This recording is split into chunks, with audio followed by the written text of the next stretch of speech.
Welcome to Monarchist Minute, Royalist news and discussion out of the good old US of A. I am Charles York. Joining me tonight is my stunt double, Trad, as you well know. Victor, who you also well know. William, our chaplain, as you well know. But we have a special guest. You may have wondered who is leading, if you're a newer viewer, you may be wondering who is leading this glorious cause of the monarchists. Is it a secret cabal of Jacobites hiding in the basement of some old inn in London? No. Is it a secret cabal of Spanish Carlists in a old hotel in Santa Monica? No. It is a secret cabal of one Louisiana man. You know him? Well, not really. You love him? Well, you never really met him. It is our fearless leader, John. Say hi, John. Hello. What does the W mean? I just noticed that. Well, it's supposed to mean Washington. Okay. And I had shortened it to fit the logo in. But yeah, it's been about a year or so since I've been on the podcast. Around there. I think I was on last when it was just Charles and Darth, I believe. And that was eons ago, so yeah. Stoked. Well, we are recording this podcast on the 28th of July, 2023. So, round about 109 years ago. Shoot, dang, it's been a long time. The First World War kind of snowballed into existence, and we're going to spend a little bit of time before we get into our main intellectual topic, lamenting the terrible and tragedy, and So,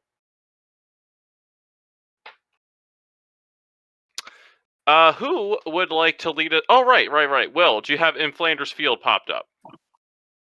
I do not. I didn't know we were reading that off again. Well, we don't really have to read it off again, so we can read it off in November. Okay, well... it'd be more appropriate to read it off in November. Wow, we had 15 minutes to prepare and we still didn't. Alright, so, World War I, commemoration.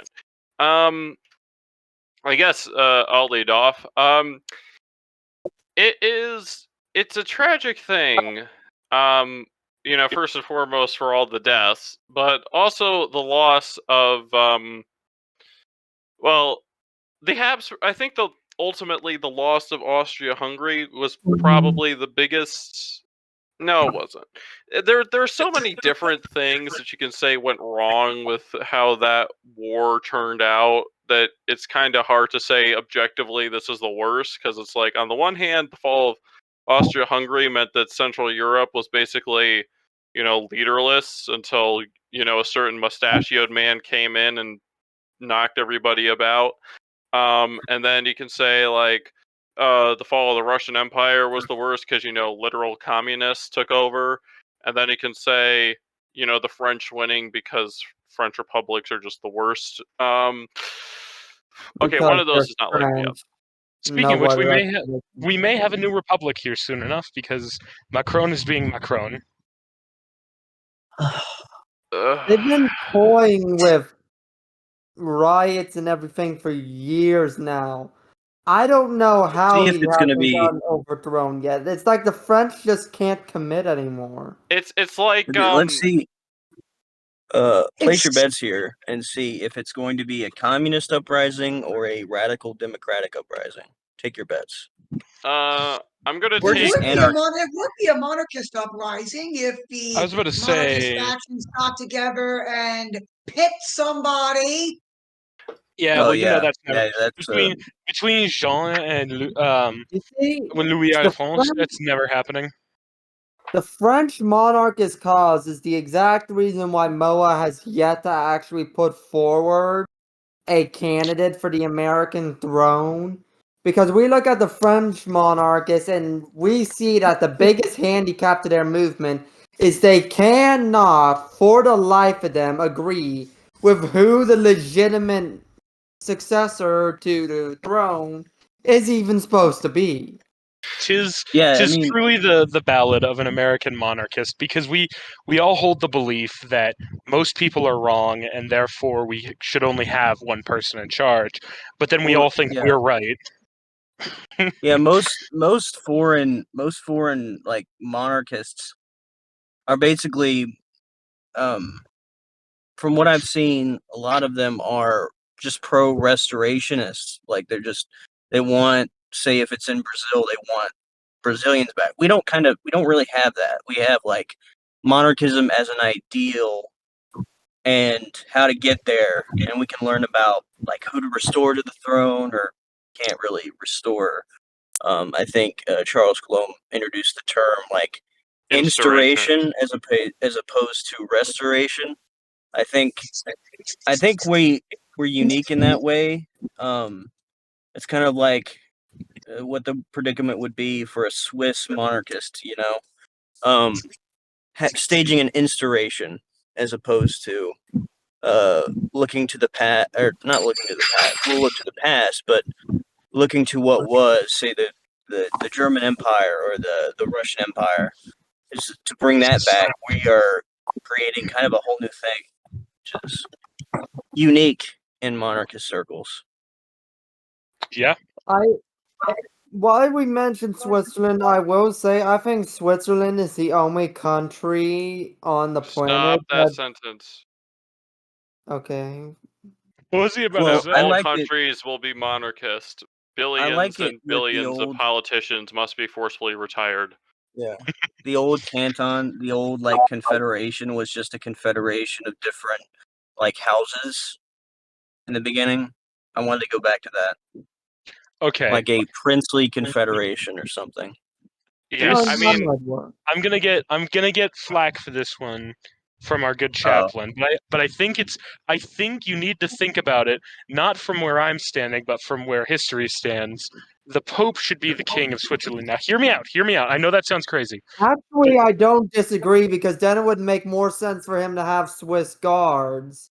Yeah, and I know the historical precedent was it's a mercenary company, but it would make more sense for him just to become the sovereign ruler of Switzerland and then just conscript the Swiss to be his guards. The Pope becomes like the Alps version of the God Emperor of mankind. He just goes into the Swiss Alps and just declares himself a vicar. Well, he's already the vicar, but just the vicar of mankind or something like that. And he just imagine a massive mountain cathedral fortress just hanging off the side of the Matterhorn.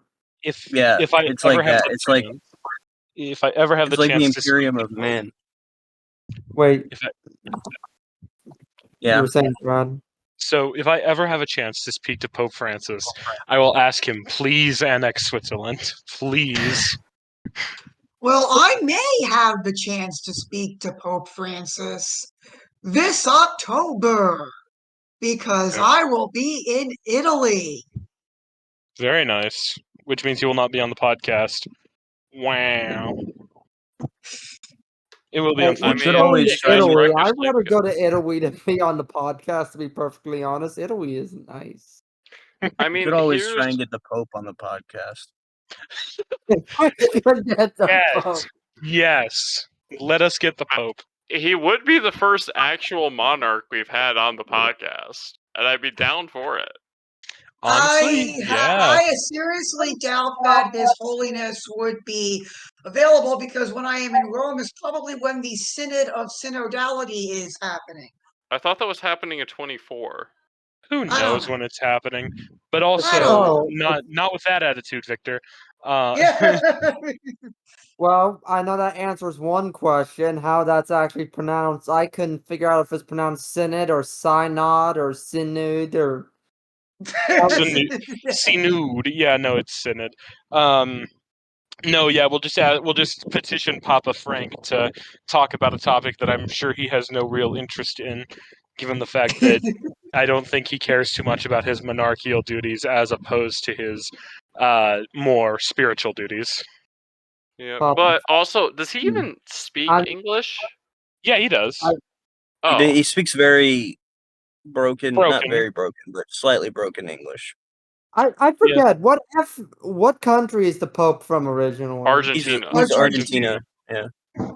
Argentina and Yeah. Argentinian. Yeah. No. Actually, one of the things. His opinion on the Falklands. Oh, somebody I knew. I can't remember who it was. I think he was in this server. I can't. Yeah, I remember now. He tweeted the Pope back when Twitter was still a thing, and he asked if who owned the Falklands, and he hasn't gotten back yet. So that was a couple of years ago now. He's the Pope. Just DM'd him. I know that recently became relevant because someone in the EU listed the Falklands when making an economic deal with Argentina. They listed the Falklands by their Argentinian name, and the English got really, really upset and actually managed to bully the EU into backing down because of that. Okay, here is my unironic. That's hilarious. Here is my unironic thing with the Falklands. The British were there before Argentina was settled, and the islands, when the Spanish briefly controlled the islands, they weren't, as far as I'm aware, they weren't even a part of the administrative province that Argentina was a part of, and maybe I'm wrong on that. But even if that isn't the case, the population was like all English at that point. Like the Spanish had either been evicted or died or something. So it's like Argentina had about as much claim to the Falklands as America does to Bermuda. Now, don't get me wrong, Bermuda is still our rightful clay, but that's different. I still hold that America is the successor to any notions of British American government, and therefore any Anglo-Spiric nation in the Americas is rightful American clay. Canada. Well, I was going to say, are we going to go? Well, you just got us nicely into our next topic, didn't he? Oh yeah, because we went way off topic. Off topic. But before, I guess I'm just gonna change that timestamp to. Okay, but before we get into the main topic, or our main topic, we got to mention that today, right, the 28th. Yes, sir. Is the anniversary. This will be 3 days ago for anyone listening, not live. Yeah, 3 days ago. This will be the anniversary of the beheading of Robespierre, Sic Semper Tyrannis. Now, moving on.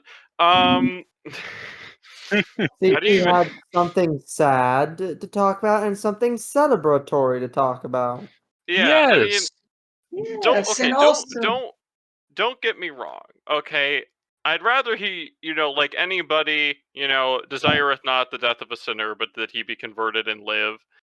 But there is still some base instinct when you see something bad happen to somebody terrible, where you can't help but say, "Oh yeah," and that's not right necessarily, right? Because it'd be rather. You'd rather that he be converted in all things, you rather, because let's be honest, we're not perfect either.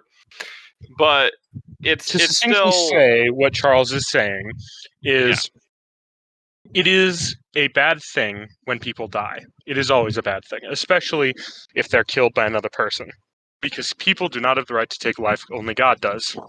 That being said, Robespierre getting his own medicine was kind of funny. Yeah. I quote The Godfather a lot in this aspect. I forget who exactly said it, but some people just walk around screaming, "Kill me," and for those of you who have seen The Godfather, you probably know what quote I'm referring to. Well, don't spoil it for me. Yeah. I haven't seen The Godfather either. I just know the quote. Since the 70s, Charles. It's not a spoiler. Look, I still haven't seen How Green Was My Valley. Okay. Yeah, the point I'm trying to say is my point of view is some people just have it coming. Yeah, the spirit of revolution is often self-destructive, and he found out that the hard way. None is Yes, we the did. first Yes, we did. None is the And first victim of the revolutionary government than the revolutionary himself. Yep. so here is just another quick note before we get into our main topic, if I may. Today is known locally as Gaba Day, commemorating the anniversary of the death of a little boy named Gaba, who passed away 3 years ago today due to, I want to say, some form of cancer. I don't know, but he was very into, the sports stuff. So the Orioles are at least attempting to commemorate him tonight, but they have not started a game as it is thundering right now as we speak. So may he rest in peace. Let's get to our main topic. Alrighty, Roo.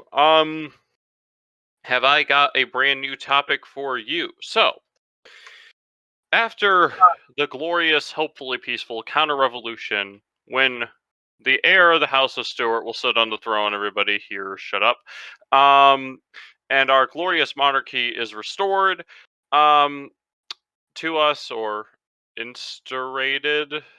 How do you say that in the Restored. past tense? Let's just say installed. Okay, Yeah, because installed like it's the latest driver of government. The house was already on the throne some time ago, so you would restore the House of Stuart to the throne of Great Yes, Britain. well, Biddlesbach Stewart, but anyways, Oh yeah. Hyphens are your friend in monarchist circles. Get Well, used to them. once Carl passes, wanna pass to Liechtenstein? Well, after he dies and his brother Max. And his name is What not doesn't Honestly, Max have It's kids, or doesn't they'll Max have probably end up just giving it to Liechtenstein at this point because they're both very old. I don't know. yes, They'll probably but end up we can only But hope. they don't particularly. They would be interested, but only if the Scottish people essentially elect them in. Now, Yeah, hang that's on a the second. I'm that curious. Doesn't Max have kids? Why doesn't it pass to his Yes, he kid? does, but they're Max has a daughters. daughter. So Max has a Max has gotta daughter love. named Sophie, Max has a daughter named Sophie, that's his eldest, who married into the Liechtenstein royal family. So that's why the Bavarian and Jacobite claims diverge, because for us, the oldest, if there are no boys but there's a daughter, then okay, we guess, whatever. But the Bavarians take the male primogeniture and put absolute, like all monarchies should be, in front of it. So that's kind of also the big hang up for me, because I would be for absolute male primogeniture, Topic. but Jacobite. Let us Real topic. Sorry, Okay. sorry about that. Someone just went speeding by me. Returning to the real topic, off of the massive tangent. Okay.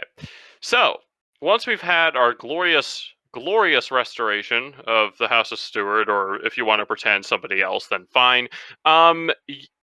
Should America be isolationist? Should we be, Monroe Doctrine 2? Or should we, be the world's police force? And if I may say, no, no, and no, we will fight side by side with our fellow Catholic nations in the restored Holy Roman Empire to defend Christendom. And as long as you're not coming and knocking, then we couldn't care less. So, there you go.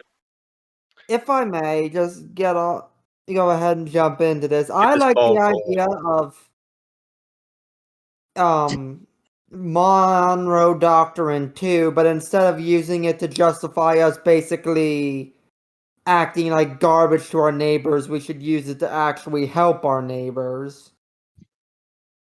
Interesting. Yeah, I mean, I'm kind of there. I mean, I would take the Monroe Doctrine and expand it to the Pacific with Japan, the Philippines and various oceanic nations and try to align them more towards if a monarch sits on the American throne, then probably try and figure out how to get them monarchists and how to assist them in any way we can. So basically, a Monroe Doctrine type idea, but made to fit both the modern American outlook with the Pacific in mind and a monarchist outlook with a monarch on the throne of America. And something like that.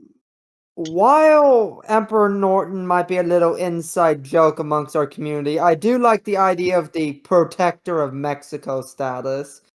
Especially as our beloved southern neighbor descends further and further into chaos and anarchy. I think we owe it to those 2 centuries straight, and the rest of Latin America for that matter, to whoop them out. Okay, You see, the issue with when you said our southern neighbor was descending into chaos and anarchy, for a second I thought you were referring to Krieger.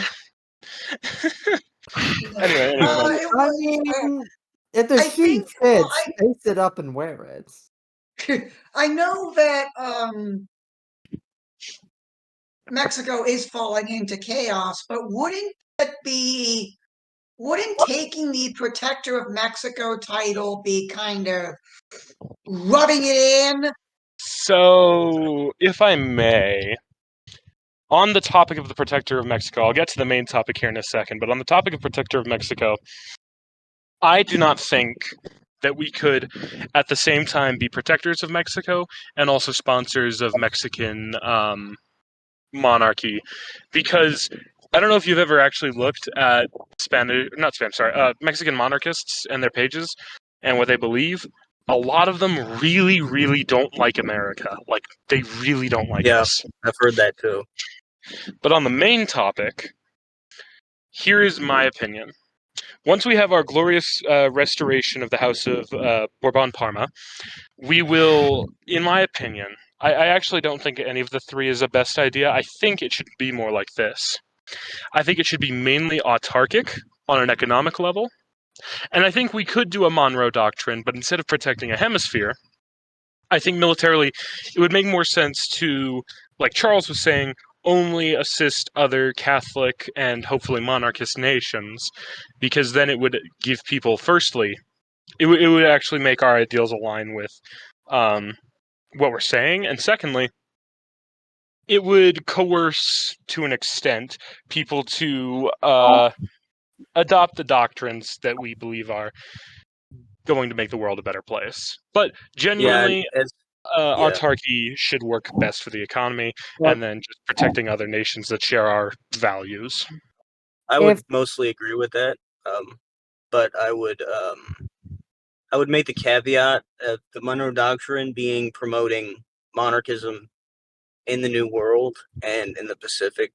I would prefer to align Japan more towards semi-constitutionalism, kind of a mix between the Showa Constitution and the Meiji Constitution. But yeah, something like that. The ideal would be to turn the New World into the last bastion of monarchism or something like that.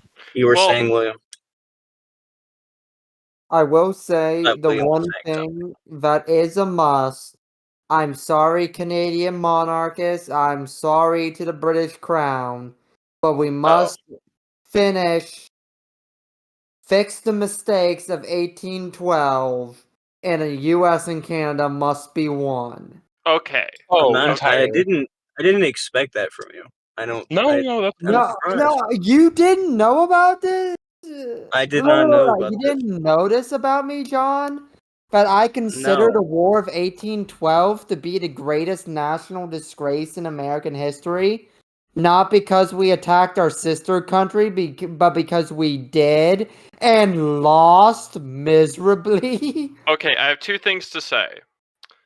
I won't sing it, but whatever. Come listen to the song I made upon request. The setting was the Upper Lakes, out in the old Northwest. The season it was summer, not so very long ago, when the traders and the Indians they traveled to and fro. Mr. Madison the President got up on his high horse, and took his country into war. He felt its only course. Alas, it was so foolish, for though he had his say, his army and his officers, well, they got in the way. Let us drink to candor, let us drink to fay, let us drink to subterfuge, even in the light of day, and let us drink to gallantry, both great and very small, and to those very gullible Americans and all. Seriously, if you're willing to follow Madison, who just shrunk the size of your army into a war with Canada, bruh. Anyways, second thing. There is no excuse. We should have lost that war. No. Will is right. Siri, Will is right. Siri, play the Battle of New Orleans. I was just about to say, on that topic, hold on. Will is right. What should have happened is that Andrew Jackson, after beating the British at New Orleans, should have gotten up on his horse, ridden it out across the water, and chased the British fleet all the way to Canada. I was expecting that to go in a completely different direction, I'm not going to lie. I was expecting you to say, Andrew Jackson marches his way to Washington and declares himself King of America or something like that. That's what I thought he was going to. Like, if Andrew Jackson just declared himself the American Caesar and just... No, I'm telling you, he takes his rocket horse and flies it to Canada and single-handedly destroys the entire British Armada. It would be awesome. Seriously, there is no reason we couldn't have crushed the Canadians before the British were done dealing with Napoleon. There was 40,000, I think the entire population of Canada at the time was 40,000 people. How it was 14 people, yeah. Okay, it was like 5 people. Okay, here's what you got to remember. Okay, a lot of the people who lived in Canada, okay, so there are basically two groups of Canadians. The Canadians who who lived in the provinces before the revolution, who didn't want to rebel, and then a bunch of exiles who really didn't like the Yankee rebels. There's almost as many Canadians as there are people in my town today. How did we from not what I remember, steamroll them? From what I remember, a part of it was like troubles with the natives around the northwest or the northeast, and just having a hard time getting militias up and running, so they didn't properly march into Canada. From what I remember. Oh, that's another thing. No, if I remember correctly, the militias, being the Warhawks they were, marched all the way to the border, heard the first gunshots, and then flaked out and left the army to do all the work. It was something like that. I remember the militias not doing what they were supposed to do, basically. Dirty cowards. The action first took place in the middle of July. Fort Mackinac was at the Straits and it was high and dry. Captain Roberts and his forces landed on the northwest coast. Anyways, I'm just saying that I'm sorry. Okay, I need to stop messing with stuff. I go through this every single time. Okay, the United States, Madison specifically, was completely in the wrong to just straight up invade Canada. Okay, firstly, the Canadians really didn't want to be a part of our country anyways, because it's like, okay, so let's look at the Quebecois, okay? The Quebecois deserve the award until like the 60s for not falling for any of our lies, because during the American Revolution, the Continental Congress sent then Father Carroll and Benjamin Franklin, I think, of all people, because clearly that Freemason is the best person you want to send as an envoy to a Catholic place, but whatever, up to Montreal to get the Quebecois to, join the cause and overthrow the chains of British tyranny or whatever that has so long barred the progress of Masonic kind. But the I can't remember the name of the archbishop, but he could read, so he noticed that these American ambassadors were giving what do you call it? All these promises of common cause and struggle and all that, and then he reads the Declaration of Independence where it mentions the basically that whole slant against Quebec because Quebec Catholic, so expanding Quebec bad. So there's that, and then the Archbishop actually gave Father Carroll a local excommunication, which is why he had to be consecrated in London as opposed to Montreal, which is kind of sad and tragic at the same time. But he didn't have to be consecrated in London. The bishop could have traveled over here to do it. Well, he could have, but I mean, really, to be completely honest with you, it would have it basically would have been better if we just let the Cardinal Duke of York continue to pick appointments for the Americans after independence, because essentially the Pope, basically just I think how it worked is the Cardinal Duke of York would just recommend suitable candidates for the various English positions, and then the Pope would just rubber stamp it. But for whatever reason, despite not having the Cardinal Duke of York's approval, Father Carroll was made Bishop Carroll, and much to the chagrin of Catholics everywhere. Now, real Not that I'm. quick. Sorry, Oh, Charles. Go ahead and finish. I mean, I was. That's really. I mean, look, I don't want to lambaste Father. I mean, he ended up an archbishop, right? Archbishop Carroll. Yes. But he. I mean, when you go on an entire missionary. Okay, so Benjamin Franklin apparently he wrote in his memoirs that he had never really considered the Trinity. He never thought about it deeply.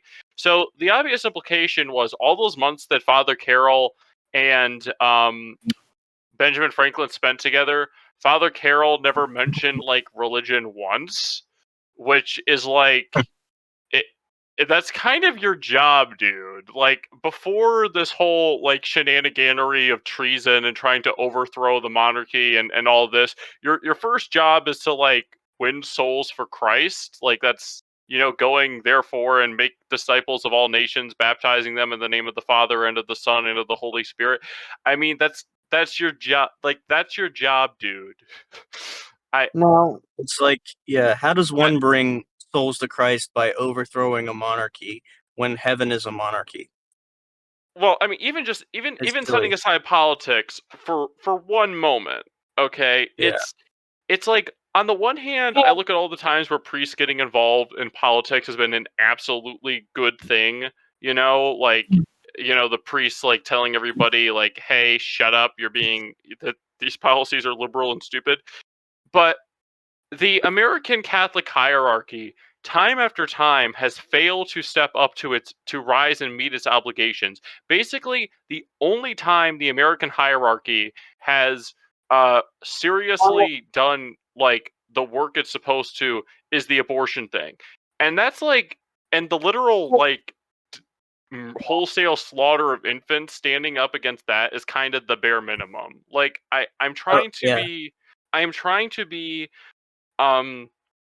fraternal in my correction, because admittedly these are men that I am supposed to be obedient to, right? And I really like my bishop because he did the whole Filial, not fraternal. What did you say? A filial correction, not Yeah, fraternal. We are not bishops. sorry, filial correction.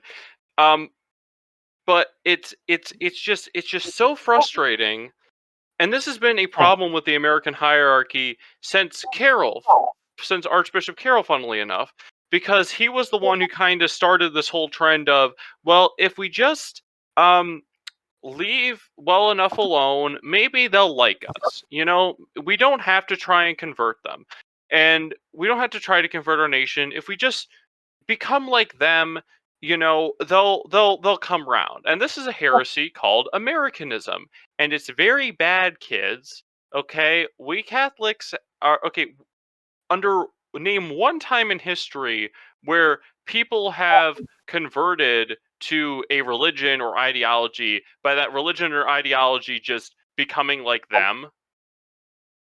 Name one That's instance basically where the that opposite. happens. That's basically the opposite of conversion. That's Yes. assimilation. Okay, the Catholic, and then the worst part is that the Catholic faith. See, this is the thing with religion, right? Religion, in a way, is like a math equation, right? There are millions of possible incorrect answers. There's only one correct answer, right? You can't deviate from that answer in order to try and appeal to people, right? I mean, it's because as soon as you deviate from that answer, it's hell for you. I mean, it's I mean, heresy is and Americanism really is a heresy that this we need to soften our approach. No, okay, Christ was not afraid to when the people said after the bread of life discourse, this is a hard saying, who can accept it? Christ didn't soften his teaching and say, oh, I meant it like this, guys. He didn't say that. He said, he turned to the apostles and said, will you abandon me too? And and I think it was St. Peter who said, well, where are we to go, Lord? You have the words to eternal life. It's it okay. Anti-Americanist rant over, maybe. Yeah, I will say that the math equation is kind of finicky. It depends on if you mean like there's only one correct answer. There's multiple ways to get a single answer, if that makes sense. Yeah, I don't know. there's multiple It's ways just to not the come best, to the. but I get what Yeah. you mean. I get what Yeah, you Well, mean. here's the other thing, gentlemen, that must be remembered. Was it not Christ who drove the money changers out of the temple with a whip? Mm-hmm. Yep. I mean, you don't have to, you don't have to force people to believe what you want, but you got to be passionate about your religion, or else no one is going to convert ever. It's just, John Carroll had the option to be forceful and stand with his faith, and he probably would have been martyred, as a lot of Catholics were in the New World.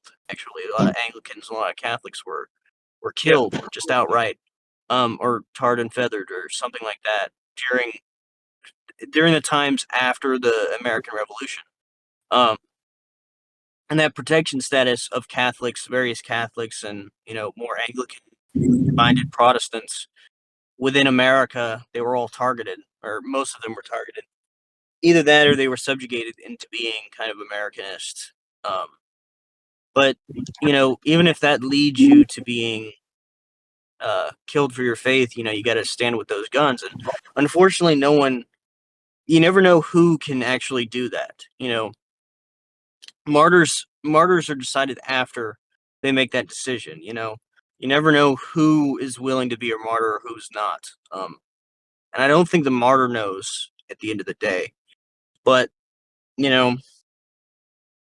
it's rough, and unfortunately, our brothers in the faith have faltered on that aspect.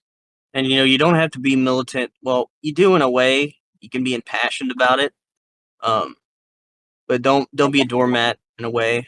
And that's kind of what the early American Catholic Church found out. First, they were disloyal to Britain, and then they were ultimately subjugated by the American mindset. I wouldn't even say that the church as a whole was disloyal to Britain, because most, at least according to Charles Colomb, Puritan's empire, most rank and file Catholics were actually loyalists. The thing with Father Carroll and those other two signers of the I was kind of Declaration of talking about the Independence. hierarchy in the landed Catholics, but I don't know about most of the regular people. Most of the regular Catholics were loyalists, and they fled after the Revolution. But those who stayed got bullied into being kind of subjugated.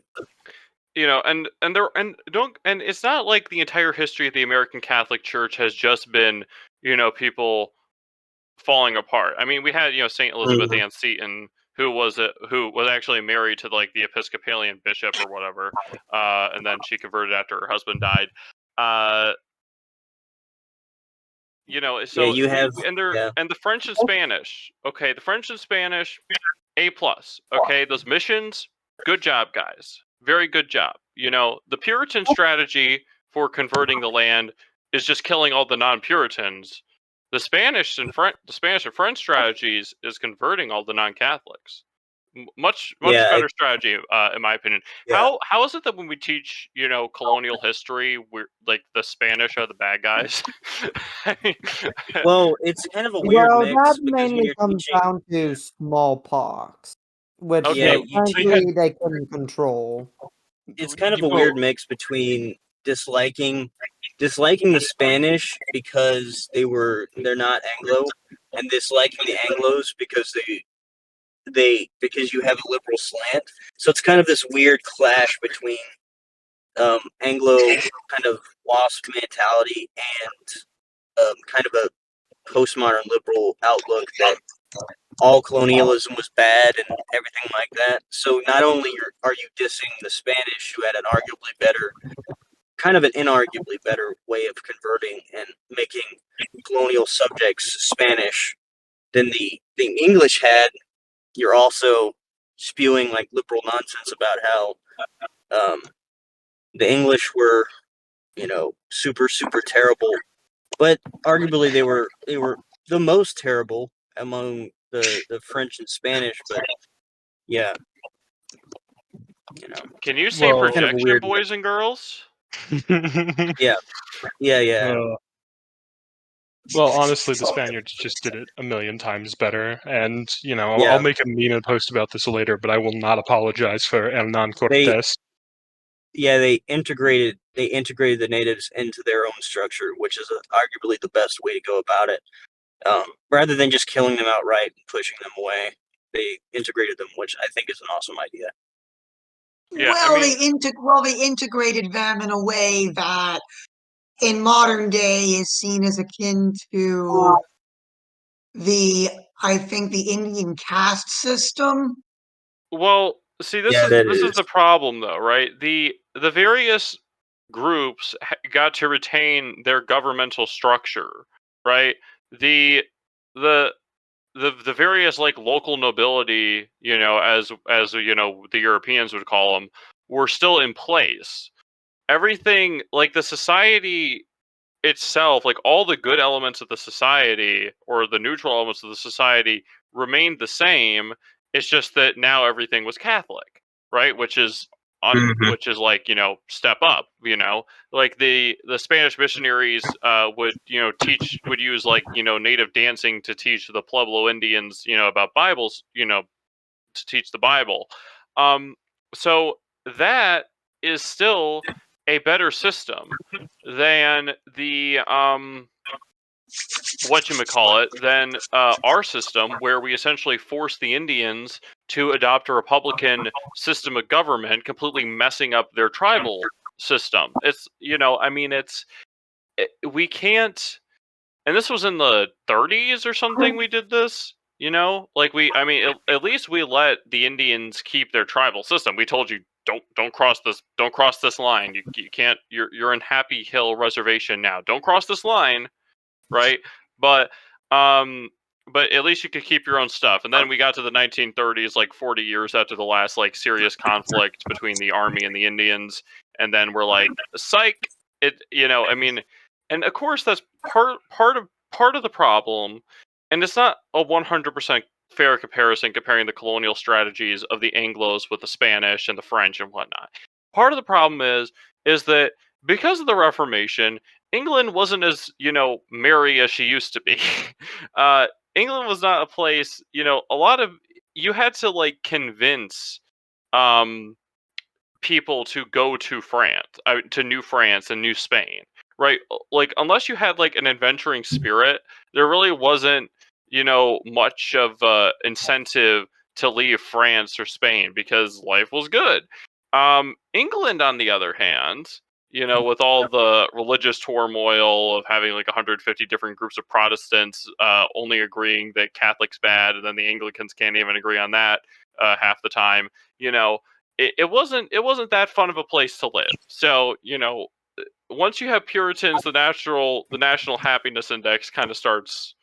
It's like in Hoi 4 when you got a base modifier that you can't get rid of. It's like that. Stability minus 5%. So yeah. So the long story short, there were more Anglos coming over. It's why Mexico doesn't really look white, because it isn't for the most part. Yeah. It's like mostly the indigenous people with a little bit of European thrown into the gene pool for flavor. That's basically it. I mean, so part of the difference, there was always going to be a difference in colonial administration, because it's all very well and good to say, yeah, we don't really need that much land to settle in, because it's like there's only like 5 of us coming over, and there's still like thousands of you in comparison. And then you look at the Anglos, and it's like we were sweeping in, and then I think even the colonies, the various English colonies, sometimes got into border wars with each other over over which specific Anglos were going to be inhabiting places. So it's not 100% fair comparison to compare our strategy with the Spanish and French, but at the same time, we done messed up Aaron. Yep. So, to get back to the original question here, we went off on a long tangent about religion. Let's get back to the original question here. I think that we should maintain military combat readiness, but I don't think we need to have bases all over the world, and we don't really need to necessarily be doing certain things with our military that will make it not ready. I don't personally understand why we have bases in allied countries like Ramstein in Germany. I don't understand why we have to have a specific US military base in a NATO country when we could just station our troops at any number of already present German military bases. I'd like you to Yep. rephrase that question, but replace NATO with U.S. military abroad. Because that's what NATO is. Not everyone in NATO is Name me American. Name me one country that provides even half of what America provides to NATO. I'm not saying they're not a bunch of freeloaders. I'm just saying that NATO isn't just the U.S. When you pay more than double what the second place person pays for your military, that gives us the right, but not the obligation, to put our military in any corner of the globe that we feel like, because we're paying for all of it. I will say, and we pay way too much, to be perfectly honest. I would say move all troops probably to England, into the UK. I say that because the UK actually has a presence, even if small, in the New World, and just say, you know what, mainland Europe, sorry, but unless you have stake in the New World, you're on your own. Just peace out. Here's the final thing on that. Just really, we pay too much for it, but while we're paying for it, we're gonna get our money's worth. It's no debating that one. The only country currently in NATO I think that is worth investing with, and that's because the moment that war with Russia happens, we all know Poland is just going to blitzkrieg all the way to Moscow without stopping. Probably. I think that's. But by then the nukes would start falling. And I by don't then, even if think the somebody nukes were will stop legitimately, Poland. I don't know. They have enough to flatline Poland and most of Europe, at least by their projections. They've got moxie. Poland can do it. Poland will literally run up on the irradiated ruins of the Kremlin, plant their flag on top of the rubble, and then dance on the ashes. They would not care. Probably. And I say dance because Chuck will get mad if I say what they would actually do. No, here's really the biggest problem I see with this whole line of logic. Is this whole geographic thing, New World or whatever. It's not that, it's Christendom. I think that's going to be the fundamental. We need to move beyond the West as a concept. We just need to do Christendom. Okay, our alliance shouldn't be Western European. Shouldn't be European country. If Bosnia is run by Muslims, then Bosnia gets kicked out of NATO, which we will press the button and like that Simpsons thing where it goes from the Russian Federation to Soviet Union, where as opposed to this we're going from NATO to the HRE. And then Holy American Empire. I'd be down for it. Not gonna lie. No, but so it's like what East Timor that thanks to the Portuguese, it's like super Catholic state in like the Far East. We do that. So we kick out the Bosnians and the Turks. Well, we just kick out the Turks on principle because now that they've let the Swedes into NATO, they have literally no apologize for the Armenian genocide. Well, not you can't really apologize for something you didn't do, but acknowledge the Armenian genocide happened, and then I guess we'll talk. But don't fancy your chances. Return Constantinople. Return Constantinople. Acknowledge the Armenian genocide happened, and then we'll talk. Those are my conditions for even considering letting Turkey continue to be a part of NATO.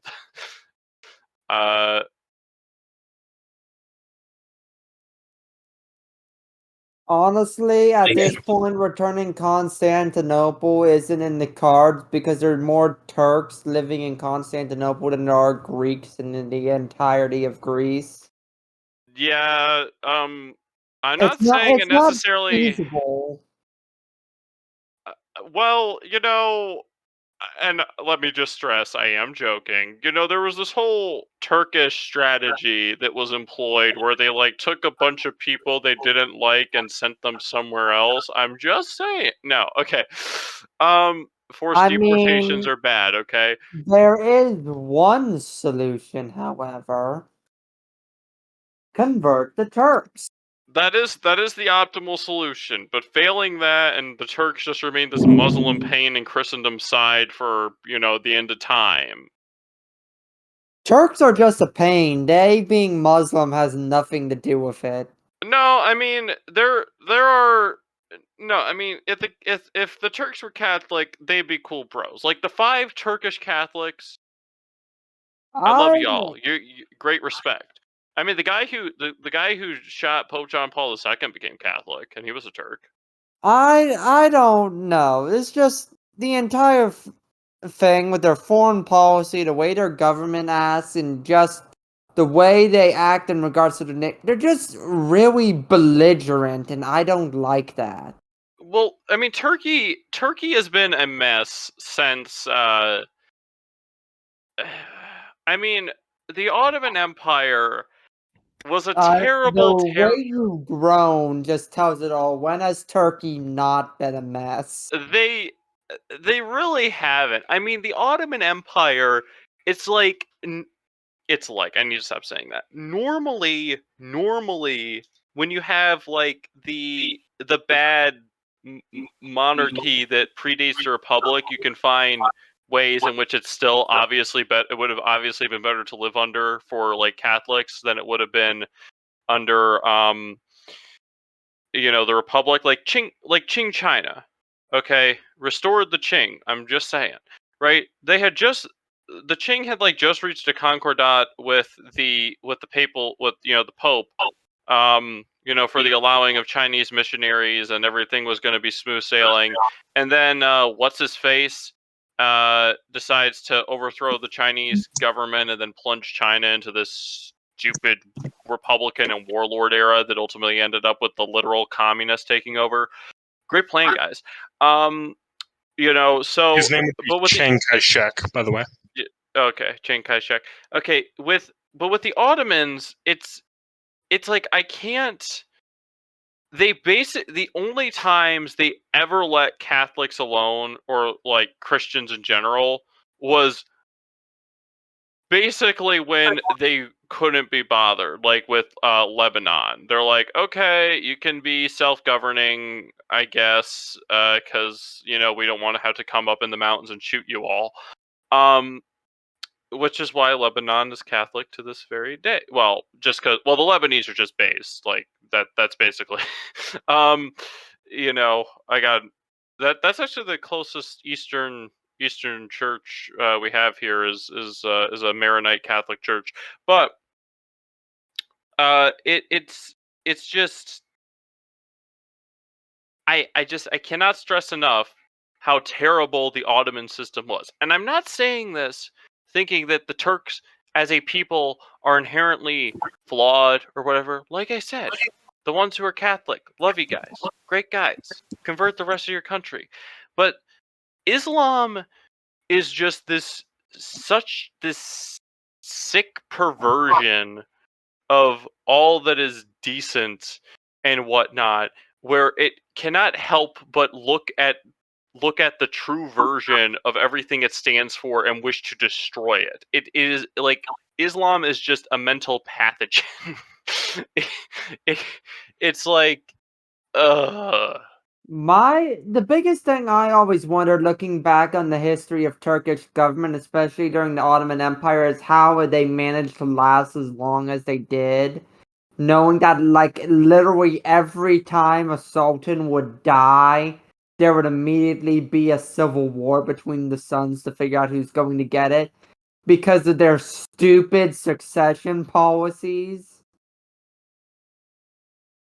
Like, That actually hey, sounds everyone. that's very on brand for a quote unquote successor to the Roman Empire. But yeah, I mean, really, like very literally, since they were a polygamous society and the Ottoman sultans had massive harems, instead of just saying the oldest gets it, they would just randomly pick one of their kids, and so all the other kids would start trying to kill each other, so there'd be less candidates. that sounds insane. so. And let's also not forget It's a wonder how their system lasted as long as it did. Oh, and let's not forget the bodyguard made up of like kidnapped Christian children who were brainwashed, and if you wanted to have your child escape the that terrible fate, Janissaries. you had to cut one of his like fingers off. So, Yep, they kidnapped they turned the boys into soldiers, and they turned the girls into let's Well, not we talk know. about that. Anyway, gentlemen, to have a high note of this episode, because this has been very intellectual and depressing, I would like to address what Magical Moron said in our chat, and I think Charles already sees it. Oh no, he skipped it. So, would we like to talk about Shiite megachurchism? Because No. apparently About that's a thing. what? Shiite megachurchism, according to Mr. Moron. No, let's leave that be.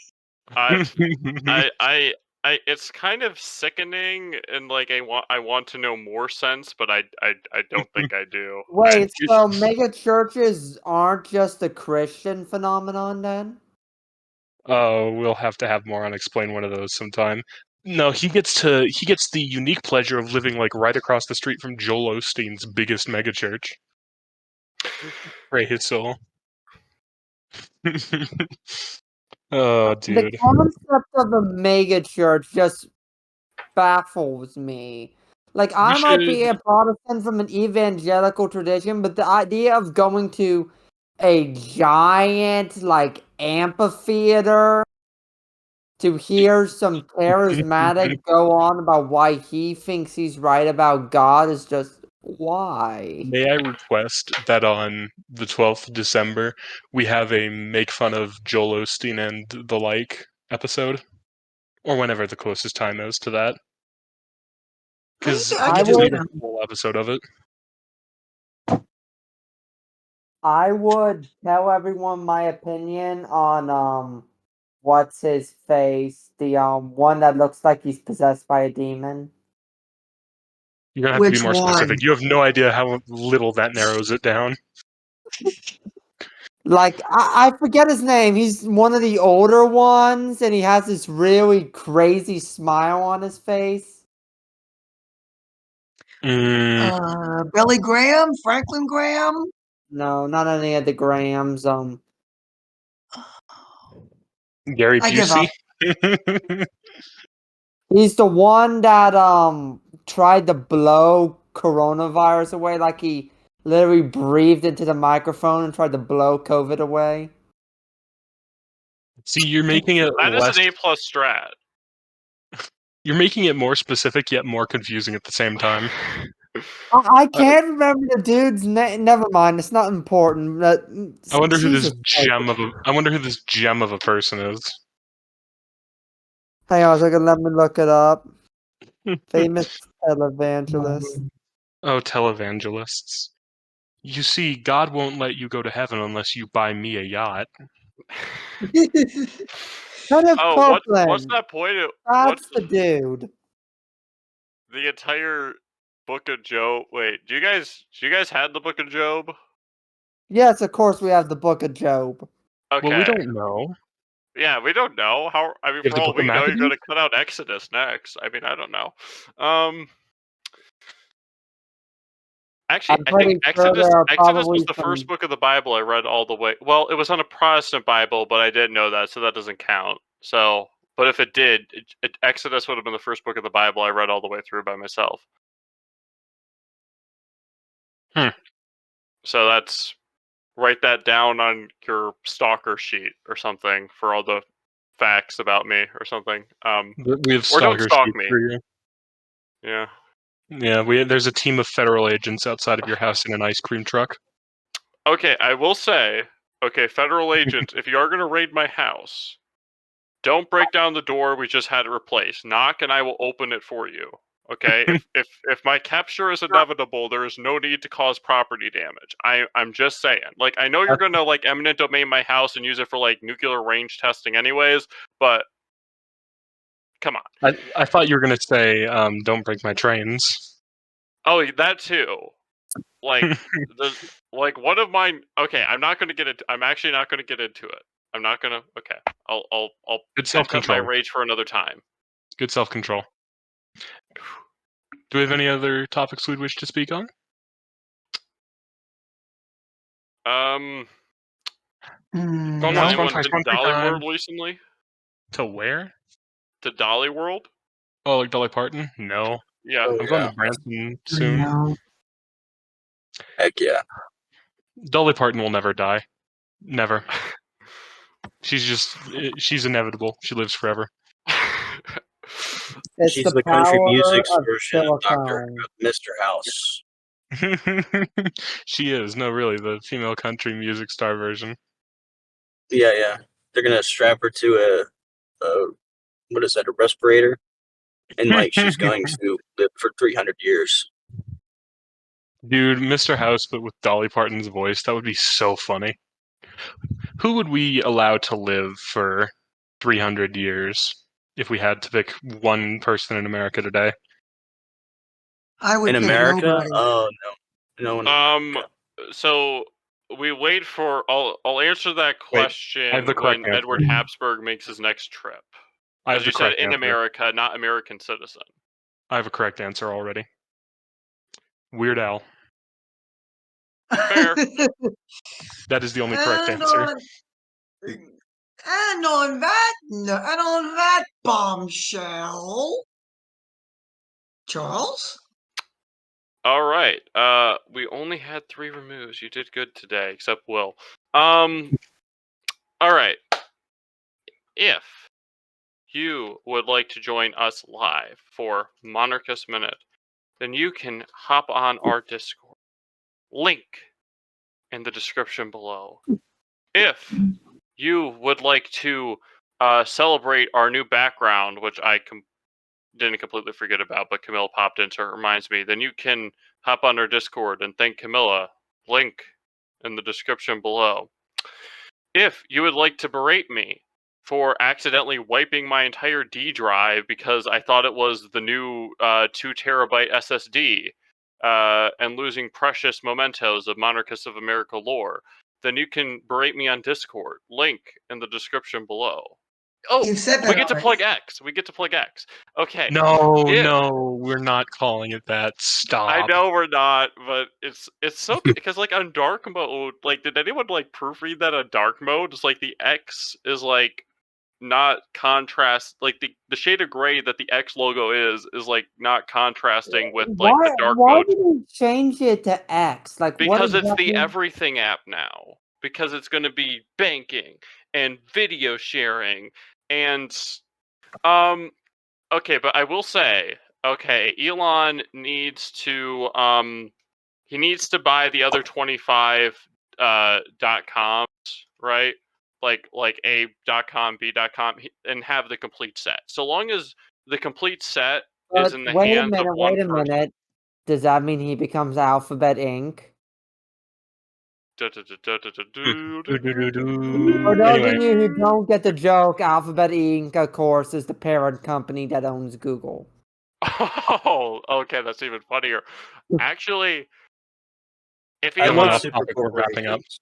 okay, yeah, sorry. We Okay. hate super corporations. We hate super corporations. Corporations, we hate super corporations. Okay, um, remove the petty bourgeoisie and replace them with proper feudal lords. Carl, plug. Anyways, okay, plugs.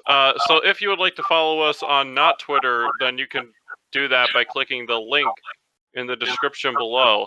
If you would like to follow us on our other stuff, then I guess you can do that. This has gone on long enough. Will, it's your job now. Please bow your heads. In the name of the Father, Son, and the Holy Spirit. Our Father, who art in heaven, hallowed be thy name. Thy kingdom come, thy will be done, on earth as it is in heaven. Give us this day our daily bread, and forgive us of our trespasses as we forgive those who trespass against us. And lead us not into temptation, but deliver us from evil. For thine is the kingdom, the power, and the glory forever. Amen. Heavenly Father, we dedicate this prayer today to all those poor souls who lost their lives in the Great War over 100 years ago. May you grant them eternal rest and peace. In Jesus' name we pray. Amen. Amen.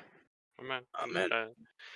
All right. Until next week. May God bless you, and may God bless the United States of America.